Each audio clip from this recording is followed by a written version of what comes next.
Reynaldo Gomez, and I am the principal here at Lynn Middle School in Las Cruces, New Mexico. Just to give you a little bit of background about myself, I came to the district in '04. I came in as a physical educator. I taught the gifted and I taught health classes. And about 10 years after, so I decided I needed to change. I started my career as an administrator at Highland Elementary. And then I was fortunate enough to get hired here at Lynn Middle School 5 years ago as an assistant principal. Last year, I had the honor and privilege of taking over Lynn Middle School as the principal. And when I say that I'm truly honored and it was a privilege, it really is. Because growing up in a small town, Fort Hancock, Texas, I can relate to the community that surrounds Lynn Middle School. So I am very honored to be here and proud to be here. Some of the successes that we have had at Lynn, of course, there's trials and tribulations, as with any school.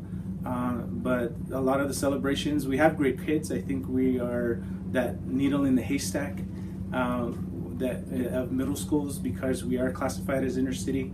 But until you come in and walk our hallways and talk to our teachers and talk to our students, you begin to feel the sense of family, the sense of welcoming, the sense of caring and love. We have a lot of great programs that we've established here at Lynn Middle School throughout the years, throughout my tenure here. We have from after-school programs to our athletic teams to celebrating academics, and so those are some of the celebrations that we have. We currently have 25 programs after school where our kids can benefit from STEM, anything that has to deal with STEM, to archery, to just general tutoring, to some gardening, some cooking. So it's just variety that we can support our students as we move forward with our community school, because we have been tagged as the first community school here at Lynn Middle School.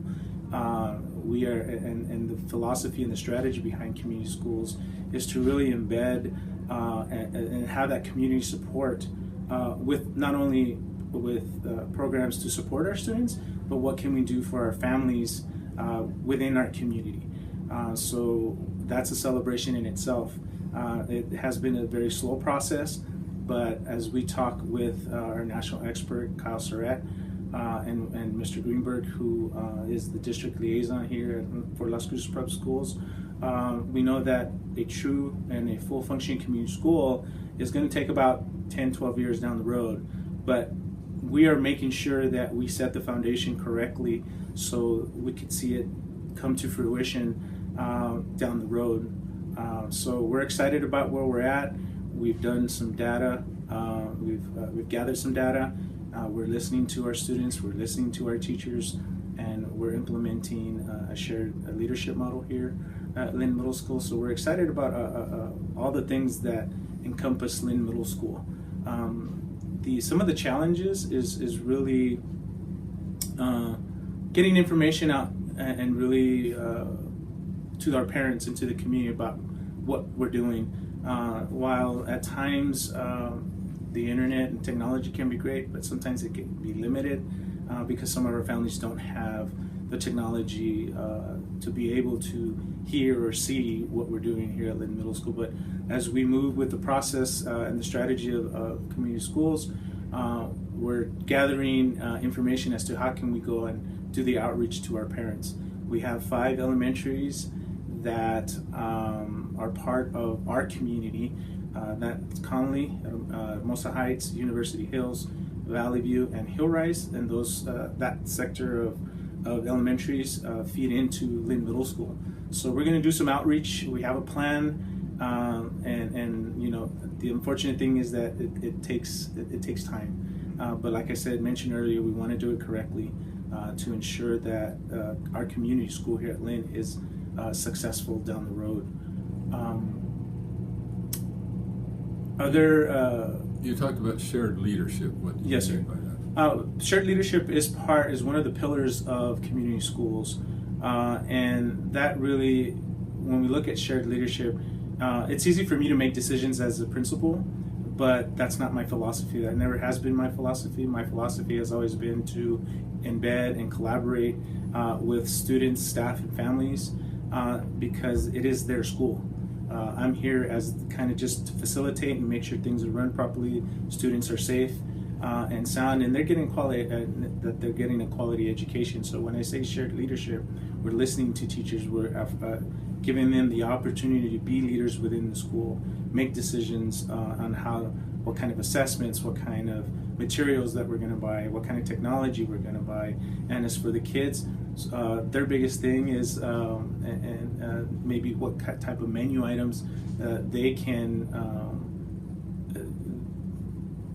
that the cafeteria will allow them to choose from, or discipline, part of the discipline policy that we have, because my goal here at Lynn is not to kick kids out of school. We don't want that. We want to make sure that the education comes first, and we're going to do everything in our power to make sure that they are here getting that quality education. So allowing them to make decisions, we have builders clubs and character counts. We have National Junior Society, and those kids are giving us advice, giving us their opinions. We have some committees set up through community schools where there's a student committee, a student engagement committee, a parent engagement, a staff engagement committee. And really the goal is, and Mr. Grimmer will share that here a little bit later, their goal is to really focus on the needs of the school and how we can then come together and try to meet those needs. So that's when I talk about shared leadership, it's not really about me. It's really about what the kids want and the community wants, and what the teachers are wanting to. And for the most part, sometimes decisions have to be made, but for the most part, I can honestly say that we are moving in that direction, and it's exciting. I'm sorry, it's very exciting about the direction we're taking. We had to take some steps back, but again, if we do not set the foundation correctly, we won't be successful. And as we continue to listen to to Mr. Kyle Surratt, who is the national expert on community schools, I feel really, really good at the direction that we're headed. And hopefully, as you guys came in, you felt that you were. It wasn't no tension. It was just we're at school and they're having a blast, and we're trying to get that culture of caring and love, and with the expectations of make sure that everybody's getting a quality education as well.